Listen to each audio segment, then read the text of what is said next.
नमस्कार दोस्तों, स्वागत है आपका SSC learning point by Singh sir. आज हम करेंगे 23 फरवरी की शिफ्ट 2 का पेपर। चलिए फिर स्टार्ट करते हैं बिना देरी किए हुए। और ये अपने आप में बहुत अच्छी शिफ्ट थी, आपको रीजन इसका पता चलेगा। अभी चलो स्टार्ट करते हैं। कह रहा है एक आदमी 75 किलोमीटर प्रति घंटा की चाल से 300 किलोमीटर की दूरी और इतनी की चाल से 90 किलोमीटर की दूरी और x किलोमीटर प्रति घंटा की चाल से अगले 390 किलोमीटर की दूरी तय करता है। यदि पूरी यात्रा की औसत चाल इतनी है तो x का मान बताइए। देखो, एवरेज स्पीड का फार्मूला होता है total distance upon total time. ठीक है, तो देखो डिस्टेंस 300 और प्लस का 90 हो गया, प्लस का 390 हो गया।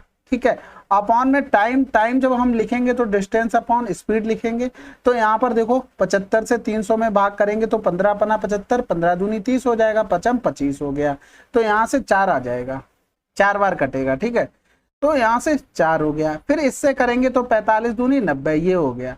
फिर x की चाल से गया यानी कि 390 बटे x हो गया, बराबर कितना दे दिया, 3 त्रिका 9 और 1 10 की 0, 3 चौकू 12, 1 13 हो गया, बटे में 3।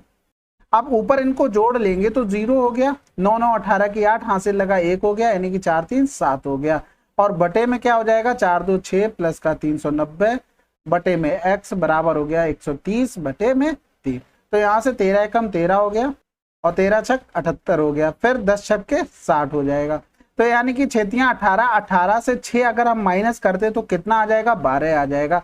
बराबर में हो गया 390 बटे x।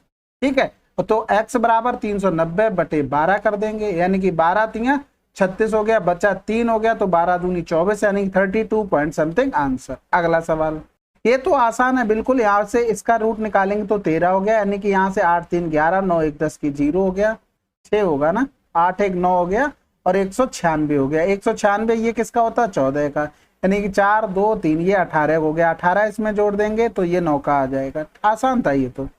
अजय की आय विजय की आय से 38% अधिक है। उनकी बचत क्रमशः इतने अनुपात में है, यदि उनमें प्रत्येक 6000 खर्च करता है तो अजय और विजय की आय का योग क्या होगा। तो देखो, अजय की आय विजय से 38% अधिक है, यानी कि 138 कर दो इसको।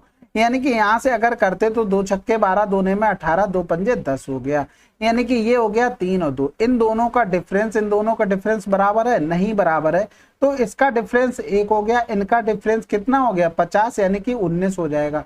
तो 19 का गुणा इस रेशियो में, 1 का गुणा इस रेशियो में। तो यहाँ से करेंगे तो ये 69 50 हो गया, 19 तियां 57 हो गया, 19 दूनी 38 हो गया। आप देखो यहाँ से 12 का डिफरेंस आ रहा, तो 12 बराबर 6000, क्योंकि दोनों बचत सेम कर रहे थे इसलिए मुझे डिफरेंस समान चाहिए था, वरना तो कोई बात नहीं। आपको क्रॉस जो प्रोडक्ट वाले सवाल होते हैं ना, क्रॉस मल्टीप्लाई करके इस तरीके से करते, इस तरीके से करना पड़ता। तो कह रहा है अजय और विजय की आय का योग, यानी कि इन दोनों को जोड़ करना पड़ेगा। तो यहाँ से 5 गुना 500 हो गया, यानी कि जोड़ेंगे 9 6 5 11, गुणे में कर दो 5, 5 ने 45, 11 पन्ना 55 और 4 59 और 2 0। अगला सवाल, यदि एक त्रिभुज की दो भुजाएं 28 45 हैं तो क्षेत्रफल बताइए। सिंपल सी बात है भाई, ये तो बहुत आसान है। 28 45, अच्छा तीसरी भुजा पूछी तो 53 होगी, ट्रिपलेट है। मैं समझा तो इसमें कुछ कंपेयर करना पड़ेगा, कोई बात नहीं, ये तो आसान सवाल था, एकदम रद्दी क्वालिटी का। सीधे याद रखो 28 45 53, आपकी नोटबुक में लिखे होने चाहिए सारे के सारे ट्रिपलेट। और उनको एटलीस्ट टाइम निकाल के, जो मोबाइल की रील्स देखते हैं उनको बंद करके इनको दिन में एक बार लिख लिया करो। और अगर ये आपकी कॉपी में मेंशन ना हो तो इसको उसमें ऐड कर लो। प्राइम नंबर वाले बहुत जरूरी हैं, आपको वैसे जनरली याद रहते हैं, जो भी प्राइम नंबर वाले आया करें उनको नोट कर लिया करो। एक व्यक्ति ने अपनी यात्रा का 1/4 भाग इतनी चाल से तय किया, अपनी यात्रा के अन्य 1/4 भाग को इतनी चाल से तय किया, शेष यात्रा इतनी की चाल से पूरी यात्रा की औसत चाल बताइए, बाई का मान क्या होगा। देखो इसमें थोड़ी सी मिस्टेक दी हुई थी, अब मुझे नहीं पता यहाँ पर क्या मिस्टेक थी, लेकिन आंसर नहीं आ रहा था। हमने डिस्टेंस मानी पूरी 4, तो 1/4 किया, 1 हो गया, यहाँ पर 1 हो गया। अब यहाँ से देखेंगे तो यहाँ पर कितना बचा है, 2 बचा हुआ। ये तो हो गई टोटल डिस्टेंस, यानी कि एवरेज स्पीड का formula total distance upon total time हो गया। ठीक है, अब टोटल टाइम हो गया तो यहाँ से देखो, अगर हम यहाँ से लिख दें d अपॉन क्या s, तो टाइम आ जाएगा, यानी कि 1/30 प्लस में करेंगे 1/36 प्लस में 2/y करेंगे, यानी कि यहाँ से लिख सकते हैं 4/1/36, यानी कि इनका एलसीएम ले लो, 180 हो गया। तो 3 छक 18 हो गया, 6 ऊपर हो जाएगा, इधर 5 हो जाएगा, यानी कि 11/180 और प्लस में 2/y, और ये बराबर में हो जाएगी क्या, 37 सही 7/3। 29। ये आपका करने का तरीका होगा। अब जब आपको इसको डिटेल में सॉल्व करेंगे ना, जब आगे आप इसको फर्दर सॉल्व करने जाएंगे तो आपको इस तरीके का आंसर नहीं मिलेगा। ठीक है, तो ये क्वेश्चन आपका गलत था। आप एक चीज समझिए कि इतने अच्छा पेपर बनाते हैं, उसमें भी इतनी गलती दे देते हैं, इतना कैलकुलेशन करने के बाद, और फिर क्या लगता है कि हमारा बताओ आंसर नहीं आया। ये फार्मूला सभी को पता होगा, और इतना सरल सवाल ना करवाना हर एक के लिए ये लगता है कि यार बताओ हम क्या कर रहे हैं, क्यों गलत हो रहा। कम से कम 2-3 बार इसमें टाइम देगा, क्योंकि मैंने घर पे बैठ के जब टाइम दे दिया तो पेपर में ऑटोमेटिक देगा आदमी, क्योंकि सरल सवाल तो सभी करना चाहेंगे ना, कठिन तो सभी को छोड़ने हैं।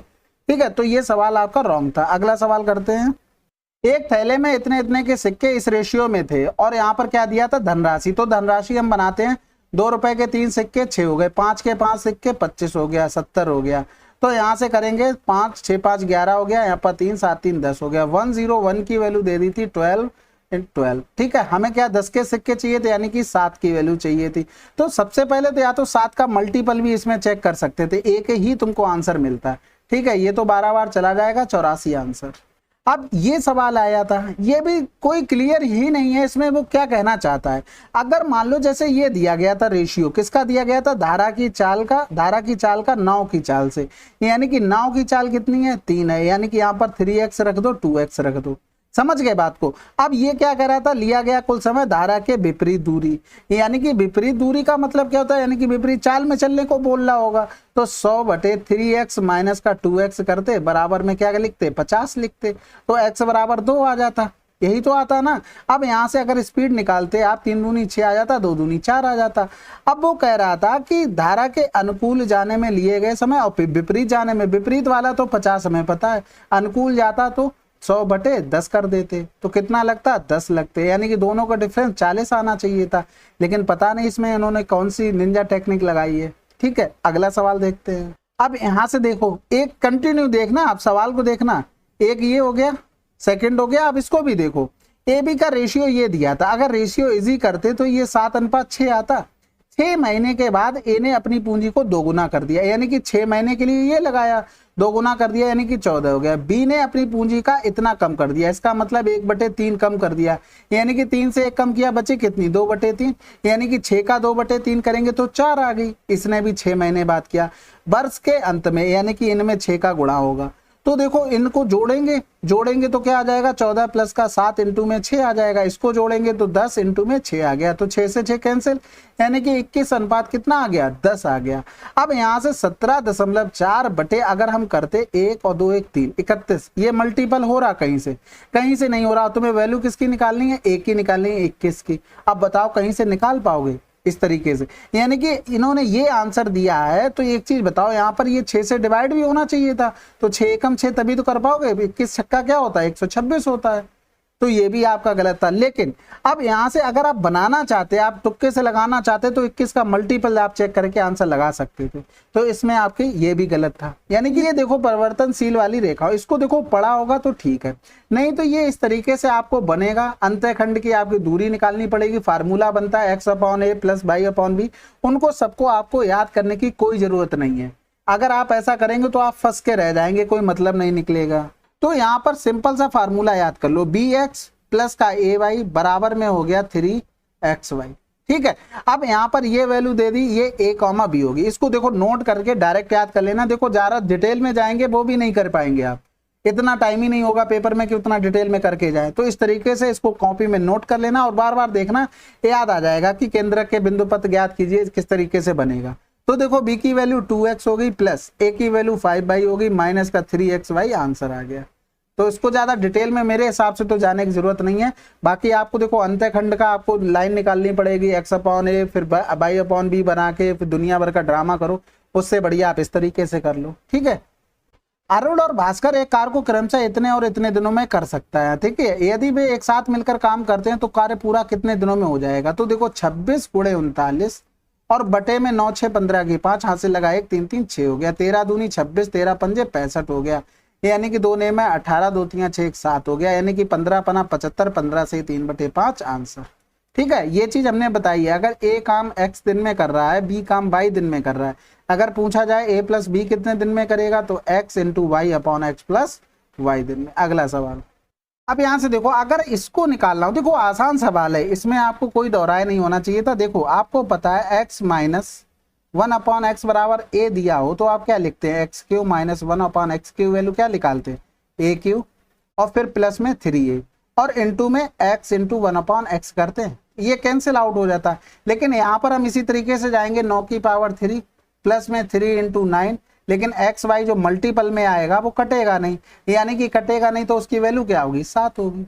अब x प्लस वाई पे पहुंच जाओ तो देखो x प्लस वाई का होल स्क्वायर अगर हम लिख लें x माइनस वाई का होल स्क्वायर प्लस में लिख लें 4xy, कोई दिक्कत, कोई भी दिक्कत नहीं, यानी कि x माइनस वाई का होल स्क्वायर 9 ने 81 प्लस में x y की वैल्यू कितनी हो जाएगी, 7 चौक 28, 8 1 9 हो गया और 8 2 10, 109 आ गया। यानी कि यहाँ पर x प्लस वाई का होल स्क्वायर कितना बन गया, 109। यानी कि 109 में अगर 8 का गुणा कर देंगे तो 8 ने 72, 8 एकम 8 हो गया, ठीक है, तो ये बन गया 872।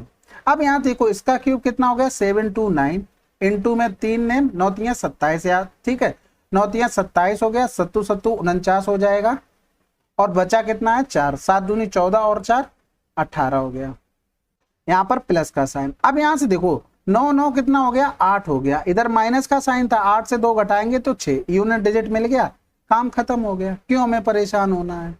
इसके अलावा आप कर भी सकते हैं, 9 9 18 हासिल लगा 1 हो गया 3, 8 3 11 के 1 हासिल लगा 1 हो गया, 8 1 9 हो गया, 918 से 872 घटा दो, 8 से 2 गया 6 हो गया, 10 से 7 गया 11 से 7 गया 4, 10 से क्यों घटा रहा था, आंसर आ गया, ठीक है। एक व्यापारी किसी वस्तु पर अंकित मूल्य पर 12% की छूट देने के बाद इतने में बेचता है, यदि उसने छूट नहीं दी होती तो वह 20% का लाभ अर्जित करता है, वस्तु का क्रय मूल्य बताना है। तो देखो छूट नहीं दी होती तो 20% का लाभ, यानी कि 100 की चीज वो 120 में बेचता, लेकिन उसने इस पे छूट दे रखी है कितने परसेंट की, 12%, यानी कि 88% की चीज पे बेचा, यानी कि हमें पता है 120 इंटू 88 अपॉन में 100, ये वैल्यू दी गई इसकी 462, ठीक है। अब कह रहा था वस्तु का क्रय मूल्य, यानी कि हमको 100 की वैल्यू चाहिए है, बस इतना करना था। तो 11 चौक 44, 11 दूनी 22 हो गया, 11 8 88 हो गया। फिर यहाँ से देखो जो भी कट रहा है ना उसको काट लो, यानी कि ये 100 पहले ऊपर पहुंचा लो, ठीक है। अब करते हैं, 4 3 12 हो गया, फिर यहाँ से किया 4 दूनी 8, 4 पंजे 20 हो गया, फिर यहाँ से किया 3 एकम 3 हो गया, फिर 3 एकम 3, 3 चौकू 12 हो गया, 2 सत्ते 14 हो गया, 2 चौकू 8 हो गया, इधर ये 25 हो गया, 25 25 से 625 हो गया, गुणे में 7 हो गया, 7 पंजे 35 हो गया, हासिल लगा 3, 7 दूनी 14, 3 17 हो गया, आंसर आ चुका है आपका, ठीक है। अब कुछ बचा तो है नहीं, हम नीचे जो 10 था उससे पॉइंट भी लगा सकते हो, तो इस तरीके से कैलकुलेशन को थोड़ा इजी बना सकते हो। रवि अपने आय का 24% बचाता है, यदि उसकी आय 8% की वृद्धि होती है तो उसके बचत में 25% की कमी होती है, तो उसके व्यय में कितने % की वृद्धि होती है। ये भी आपका रॉन्ग सवाल था, आप समझ लो, एक शिफ्ट में 4 सवाल आपके हो गए, बहुत मजा आया होगा भैया। जिसका ये शिफ्ट रहा होगा ना उससे दर्द पूछना, उसको कैसा लगा होगा। आय का 24% बचाता है, ठीक है, इतना बचाता है, और खर्च कितना करता है, फिर 76 खर्च करता है, ठीक है। इनका रेशियो बनाना चाहते हो तो 4 दूनी 8, 4 पंजे 20, 4 छंग 24 हो गया, 4 एकम 4 हो गया, और 4 3 बचा, 4 नेम 36 हो गया। अब 8% आय में वृद्धि हुई और बचत में 25% की कमी हो गई, यानी कि यहाँ पर माइनस का कर दो, और इसका पूछा गया था, यानी कि इनका गुणा करके जोड़ देते, 25 8 200 हो गया, बराबर में माइनस 25 छक्का 150 हो गया, और इधर प्लस में हो जाएगा 19x हो जाएगा, इधर आ जाएगा तो 350 बटे 19 आ जाएगा, बराबर में x आ जाएगा। अब इसको काट के कहीं से 25 आ जाएगा, कहीं से भी नहीं आएगा। 46 हो गया, 69 हो गया। भाई मैं घर पे बैठ के सॉल्व कर रहा हूँ, तब मैं 2 बार कर रहा हूँ, पेपर में आदमी नहीं करेगा, इतने इजी सवाल आपने गलत दे रखे हैं। आप ये वाला गलत दे देते ना, ये वाला अभी देखना 1 सेकंड, ये वाला कर देते गलत, मुझे कोई दिक्कत नहीं, इसको जनरली नहीं किया होगा किसी ने, लेकिन क्या ही बताएं, उनको तो वो फर्क पड़ना नहीं है। चलो आप देखो, बात ये नहीं है कि इसके नंबर तो मिलेंगे सबको, लेकिन आप एक चीज सोचो ना, आपने जरूर 2 से 3 बार सॉल्व तो किया होगा, वो टाइम तो चला गया, एक गलत दे देते सवाल, चलो ठीक है कोई बात नहीं, लेकिन बात हो, चलो 23 दूनी 40, 23 69 हो गया, 3 दूनी 6, यानी कि इनका आ गया एलसीएम। ए से शुरू करते हैं बारी बारी, यानी कि इसकी इफिशियंसी कितनी आ गई, 3 आ गई, और इसकी कितनी आ जाएगी, 2 आ जाएगी, ठीक है। ए ने शुरू किया 3 और ये हो गया 2, यानी कि 2 दिन में कितना 5 काम हो गया, 2 डेज में 5 काम हो गया। अब यहाँ से करेंगे 23 छक्का 138 हो गया, बटे में 5 कर दो तो 5 दूनी 10 हो गया, 3 बच गया, 5 सत्ते 35, अभी 3 काम बचा हुआ, इसमें 2 का गुणा करेंगे, 24 दिन ये हो चुके। अब इनका नंबर आएगा, ये एक दिन में पूरा काम निपटा देंगे। एक दिन और जोड़ दो यानी कि 55 आंसर। अगला सवाल, राधा ने अपनी बचत से स्कीम ए और बी में 5:9 के अनुपात में प्रत्येक इतने वर्ष के लिए निवेश किया।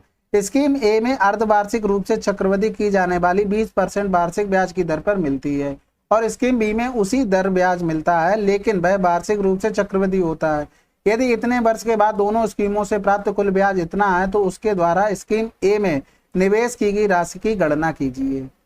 तो यहाँ से देखो, अब 20% है, इधर तो अर्धवार्षिक लेते, देखो समय था 1 सही 1/2, तो अर्धवार्षिक वाले में अगर आपका टाइम लिखते तो अल्टीमेटली 6 महीने की 3 स्लैब बनती, तो 3 हो गया टाइम। ठीक है, रेट आपकी कितनी हो जाती, 10% हो जाती, आधी हो गई।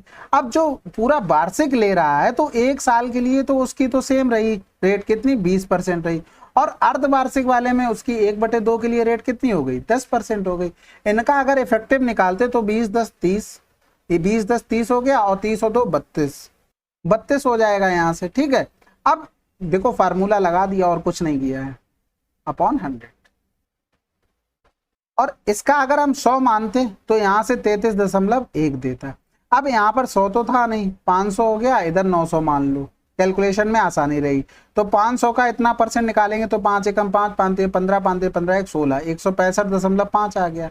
900 का 32% निकालेंगे तो कितना आ जाएगा, 9 दूनी 18, 9 तीन 27 और 1 28, यानी कि हमारे दोनों को जोड़ने से कितना आया, 5 8 5 13 के 3 हाथ से लगा 1 हो गया, 9 9 6 15 5 हाथ से लगा 1 3 1 4 हो गया, यानी कि 453.5 हो गया हमारे हिसाब से टोटल ब्याज। ठीक है, अब ये वैल्यू कितनी दी गई थी, 13,605। ए में पूछा गया था कितना इन्वेस्ट किया, यानी कि 500 की वैल्यू निकालनी है। तो सबसे पहले पॉइंट हटा दो यहाँ से, पहले तो 5 से कर लो, 5 ने 45 हो गया, 0 5 7 35 हो गया, ये 5 कट गया, यहाँ पर बचा 100। अब यहाँ से देखो थोड़ा साथ में किसका गुणा करें, 5 आ जाए तो यही एक बचता है, बाकी गुणा भी कर लो, 15 7 105 हो गया, 0 5 आ जाएगा, 15 ने में 135 136, तो यहाँ से ये पूरा 15 बार कट जाएगा, यानी कि 15,000 आंसर आ जाएगा। ठीक है, अगला सवाल करते हैं। यदि कोई व्यक्ति 20 किलोमीटर प्रति घंटा की चाल से कार में 80 किलोमीटर की यात्रा से जाता है, हाँ ये भी सवाल आपका गलत की श्रेणी में जाएगा, लेकिन हाँ इसको आप समझ सकते थे जल्दी। यहाँ पर देखो कह रहा था उसके द्वारा तय की गई दूरी बतानी है। अब दूरी बतानी है लेकिन चाल तुम दे रखे हो, यहाँ से भी कुछ इसका कुछ सोल्यूशन नहीं निकल रहा था, आपको कहाँ से क्या करना है, कहाँ पहुंचना है, तो इसका कोई मतलब नहीं, आप फर्जी में लगे रहे होंगे, वहां पर कुछ नहीं बना होगा। साधारण ब्याज पर इतने प्रतिवर्ष के ब्याज दर से राशि 3 वर्ष बाद इतनी हो जाती है, साधारण ब्याज बताइए। तो देखो अगर 100 होता तब हम निकालते तो ब्याज कितना आ जाता, 7.5 × 3, 3 पंजे 15, 3 सत्ते 21, 22 आ जाता इतना, और ये जोड़ देते अमाउंट 122.5, इसकी वैल्यू दी गई थी 11,025, और हमें क्या निकालना था, साधारण ब्याज कितना होगा, तो ब्याज कितना हो रहा था 22.5 हो रहा था, तो पॉइंट से तो पॉइंट हट गया। फिर यहाँ से करेंगे 25 ने में 225, 25 चौकू 100 हो गया, बचा 22, 25 ने में 225 हो गया। अब यहाँ से देखो 7 7 49 हो गया, 7 एकम 7 4 बच गया, 7 पन्ने 35 5 बच गया, 7 7 49, 7 पंजे 35। एक बार 7 से फिर से देखते हैं, वैसे तो देखो यहाँ से देख लेते हैं, ठीक है, क्योंकि 2 5 दिए तो बनेगा नहीं। 7 दूनी 14 1 बचा, फिर 7 दूनी 14, 7 पंजे 35 हो गया, ये 2 ऑप्शन काट सकते थे क्योंकि 0 तो आना नहीं, तो 9 पन्ना 45 हो गया, 9 दूनी 18 और 4 22 हो गया, और 9 दूनी 18 और 18 4 22, 18 और 2 20 हो गया। ठीक है, अगला सवाल करते हैं। एक रेलगाड़ी ए की लंबाई प्लेटफॉर्म की लंबाई से 100 मीटर अधिक है। रेलगाड़ी ए द्वारा विपरीत दिशा में यात्रा कर रही रेलगाड़ी बी को पार करने में तब कितना समय लगेगा जब रेलगाड़ी बी की चाल इतने है और रेलगाड़ी ए की चाल इतनी है, तथा रेलगाड़ी ए और बी को वह प्लेटफॉर्म पार करने में 24 सेकंड 36 सेकंड का समय लगता है। अब देखो ये सवाल ऐसा था, अगर आप वहां पे बनाने जाते ट्रिक तो इसमें लगता टाइम, आपको नया सवाल मिले बेसिक से जाओ भाई, कोई टेंशन वाली बात नहीं। आप वहां अगर ट्रिक बनाने लग गए तो फिर टाइम लगना ही है। कह रहा था ए की लंबाई प्लेटफॉर्म की लंबाई से 100 मीटर अधिक है, तो ए ले लो और यहाँ पर प्लेटफॉर्म की लंबाई ले लो। अगर ये x है तो ये x + 100 होगा। ए के द्वारा विपरीत दिशा में यात्रा कर रही रेलगाड़ी बी को पार करने में, विपरीत दिशा में सबसे पहले इसको मार करना होगा आपको, नहीं तो बार बार ढूंढते रहोगे। तब कितना समय लगता है जब रेलगाड़ी बी की चाल 70 किलोमीटर प्रति घंटा है और रेलगाड़ी ए की चाल इतनी है। अब यहाँ से देखो ए को समय लग रहा है 24 सेकंड, यानी कि ये डिस्टेंस तय की उसने और 90 की चाल से की, यानी कि 5/18 बराबर में क्या हो गया 24 हो गया। 18 पंजे 90 हो गया, 55 25 हो गया, यानी कि 2x प्लस का 100 बराबर 25 चौकू 100 हो गया, 25 दूनी 50 और 10 60 हो गया, यानी कि 2x बराबर कितना आ गया 500, x बराबर कितना आ गया 250। यानी कि प्लेटफॉर्म की लंबाई 250 है और 100 बढ़ा देंगे इसकी 350 हो गई। अब दोनों विपरीत दिशाओं में चल रही थी और प्लेटफॉर्म को बी की डिस्टेंस बी मान ली और बी को टाइम कितना लग रहा था 70 की चाल से 5/18 ऊपर कर दो, उसको लग रहा था 36 सेकंड, यानी कि 18 दूनी 36 हो गया, 5 दूनी 10 यानी कि 700, यानी कि 700 माइनस का 250 करेंगे तो 700 से 200 चला गया तो कितना बचा 500, यानी कि 450 आ गई बी ट्रेन की लंबाई। अब दोनों विपरीत दिशाओं में पार कर रही थी, दोनों की चालें तो जुड़ जाएंगी, यानी कि लंबाई जुड़ जाएगी, इतनी हो गई। अब दोनों विपरीत दिशाओं में तो चालें भी जुड़ेंगी, चालें जुड़ के कहाँ आ जाएंगी नीचे आ जाएंगी, यानी कि 9 7 16 160 हो गया, 5/18 हो जाएगा। तो ऊपर डिस्टेंस जोड़ेंगे 0 4 3 7 800 हो गया, बटे में 16 गुणे 5 और 0 काट दो एक और इंटू में 18, तो 16 पंजे 80 हो गया, 5 से 5 कैंसिल आउट हो गया, 18 सेकंड आंसर। ठीक है, थोड़ा सा कैलकुलेटेड था लेकिन हाँ टाइम भी तो मिलता अच्छा खासा, तो इतना टेंशन नहीं लेना है भाई। एक माँ पुत्र और पुत्री की आयु का योग इतना है, यदि माता की आयु उसके पुत्र की आयु की 3 गुनी है तथा पुत्री अपने भाई से 5 वर्ष बड़ी है, माँ की आयु कितनी होगी। अब देखो इन्होंने आंसर दे रखा है 45, ठीक है, माता की आयु निकालनी थी, माँ की आयु कितनी आ गई 45 आ गई, पुत्र की आयु की 3 गुनी है, यानी कि पुत्र की आयु कितनी हो गई 15 हो गई, ठीक है 3 गुना हो गया, तथा पुत्री अपने भाई से 5 वर्ष बड़ी है, यानी कि पुत्री अपने भाई से 5 वर्ष बड़ी, यानी कि 5 वर्ष बड़ा करेंगे तो 20 हो गई। अब इनको जोड़ना, पहले 5 5 10 की 0 हासिल लगा 1 हो गया, 5 1 6 और 6 2 8 हो गया। अब बताओ ये कहाँ से सही हो गया आपका, इन्होंने योग कितना दे रखा है 70 दे रखा है। ये कोई तरीका है सवाल पूछने का भाई, ये क्या कर रहे हैं ये लोग, पता नहीं भैया कौन सस्ता नशा करके। अब देखो अगर यहाँ पर ये कर देते कि 5 वर्ष छोटी बोल देते तो ये कितना हो जाता 10 हो जाता। अब जोड़ना 5 5 10 की 0 हासिल लगा 1 हो गया, 5 और 1 6 और 1 7 हो गया। अब कोई दिक्कत है, अब 70 बन गया। तो 5 वर्ष बड़ी नहीं होगा, 5 वर्ष छोटी है अपने भाई से वो, ठीक है। तो आप इसको देख लीजिएगा, अगला सवाल करते हैं। बाकी अगर आपको देखना हो तो कैसे बनेगा, पुत्र की आयु से 3 गुनी है, यानी कि पुत्र की आयु से 3 गुनी तो 3x हो गया। अब 5 वर्ष छोटी होगी वो भाई से तो x माइनस का 5 हो गया, यानी कि 3 2 5x बराबर माइनस का 5 बराबर 70 दिया था, यानी कि 5x बराबर कितना आ जाता, इसको जोड़ देंगे 75 हो गया, यानी कि x बराबर कितना आ गया 15 आ गया। माँ की निकालनी थी तो 15 3 45 आंसर आ जाता। अगर 5 बार बड़ी कर रहे हैं तो फिर दिक्कत होगा। अगला सवाल करते हैं। 2019-21-22 में उद्योग बी की औसत बिक्री उद्योग ए की औसत बिक्री का कितना परसेंट है। तो देखो 19 21 और 22, यानी कि यहाँ पर लिख लेता हूँ, पहले बी का लिखता हूँ 200 और ये था तुम्हारा 255 तो होगा नहीं 285 और ये हो गया 250, ठीक है। तो 0 8 5 13 की 3 5 हो जाएगा, 8 5 13 की 3 हासिल लगा 1 हो गया, 3 2 5 और 2 7 हो गया, ठीक है 735 आ गया। अब आगे देखते हैं किसका, ए के लिए। ए के लिए देखते हैं 280 400 और 325 हो गया, यानी कि 5 8 2 10 की 0 हासिल लगा 1 3 हो गया, 4 3 7 3 10 हो गया। तो देखो अब ये कह रहा था इनका एवरेज अगर बनाते भी भाग करते भी तो कोई फर्क नहीं पड़ना था, इसका परसेंटेज पूछा था कितना, तो ये कट ही जाना था। तो यहाँ से 5 दूनी 10 हो गया, 0 5 एकम 5, यहाँ से करेंगे 5 एकम 5 हो गया, बचा कितना 2, तो 5 चौकू 20 हो जाएगा, 5 सत्ते 35। अब कुछ काटना तो है नहीं, यानी कि 2 0 1 से डायरेक्ट डिवाइड करो 14700 में, बस ऑप्शन का सहारा लो। सबसे पहले 7 बार था, 7 एकम 7 हो गया 0, 7 दूनी 14 हो गया, तो 10 से 7 गया 3 6 3 आ गया, उतारा लिया 0।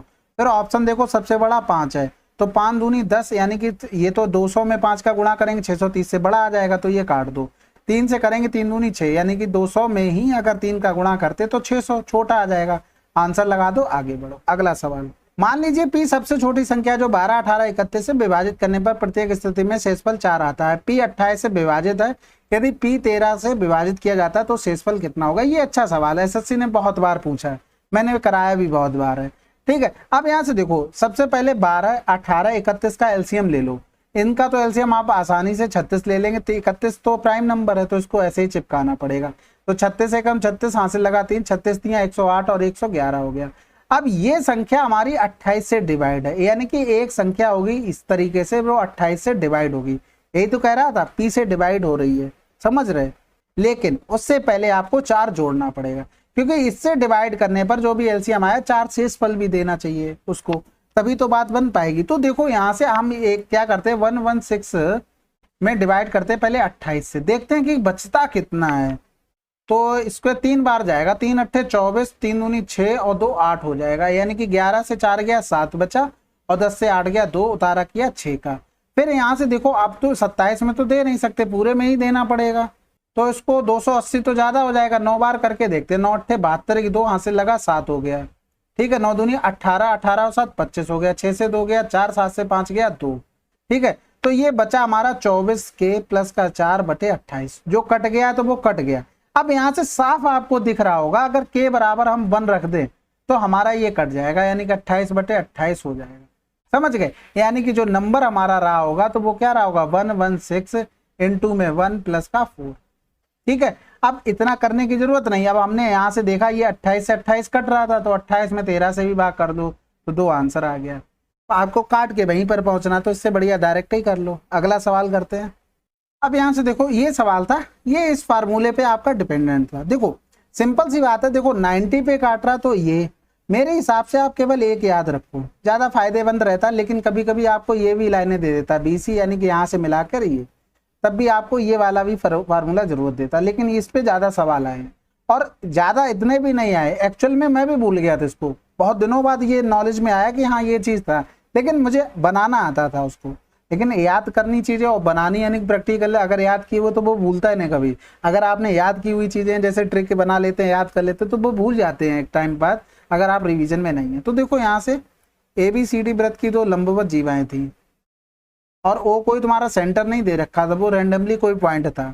तो यहाँ से AB ले लो और ये ले लो CD, ठीक है। तो यहाँ से AO कितना दे दिया था 4, OB दे दिया 3, OD दे दिया 2, ठीक है। और ये एक प्रॉपर्टी फर्स्ट में लगेगी 4 3 12, तो चाहिए 6 दूनी 12 हो गया। तो ये तो चीज समझ गए होगे। अब हमारा 90 पे काट रहा था, तो देखो हमें इन दोनों का या तो निकाल लेते मान, क्योंकि ये 90 पे काट रहे तो इसमें लगाते 4 चौकू 16, 2 दूनी 4, 16 4 20, रूट में 20 आ जाता। यहाँ से करते 6 रंग 36, 3 तिरका 9, यानी कि 36 और 9 45 आ जाता रूट में। फार्मूले में मान रखते हैं बस। हाँ इसमें एक चीज याद रखना, ये 2 बाहर है, ठीक है। तो R बराबर BC हमारे हिसाब से स्क्वायर करेंगे तो 45, AD 20 हो जाएगा और ये रूट में बटे में 2 हो गया, तो ये आ जाएगा रूट में 65 बटे में 2। तो R स्क्वायर बराबर निकालेंगे तो 65/4 आ जाएगा। अब यहाँ पर पुट करते हैं, देखो पाई R स्क्वायर होता है आपका क्या चीज एरिया, यानी कि 22/7, R स्क्वायर मतलब 65/4 हो गया। तो यहाँ से 2 एकम 2, 2 एकम 2, 2 दूनी 4 हो गया, यानी कि 5 6 5 11 7, यानी कि 7 दूनी 14 हो गया। तो 14 पंजे 70, 1 बच गया, 14 एकम 14, 1/14 आंसर, ठीक है। तो ये ध्यान रखना ये रूट से बाहर होता है 2, नहीं तो फिर गलत कर लो। अब ये तो आसान है काफी, AQ प्लस BQ और नीचे लिखा हुआ था A स्क्वायर माइनस का AB प्लस में B स्क्वायर। इसको बाहर अगर खोलते तो A प्लस का B और बिल्कुल जो भी ब्रैकेट में आता वो इससे कट जाता है। A प्लस B करना था, यानी कि 0.031 और 0.01, यानी कि 0.041 आंसर। अगला सवाल। अखिल ने इतने में एक फ्लैट खरीदा, उन्होंने इसकी पेंटिंग और मरम्मत पर इतना खर्च कर दिया, यानी कि 4 जीरो है 4 जीरो, यानी कि दोनों को जोड़ रहा हूं मैं, 4 जीरो आ गया, यानी कि 5 5 10 की जीरो हासिल लगा 1 हो गया, यानी कि इतने रुपए का उसको टोटल पड़ा और फिर इतने में बेच दिया है। 1 2 3, 3 जीरो तो सबसे पहले उड़ा दो, उसके बाद यहाँ से करते हैं 4 चौकू 16, 400 आ गया, 4 3 12 हो गया, 3 बच गया, 4 7 28, 4 8 32 हो गया।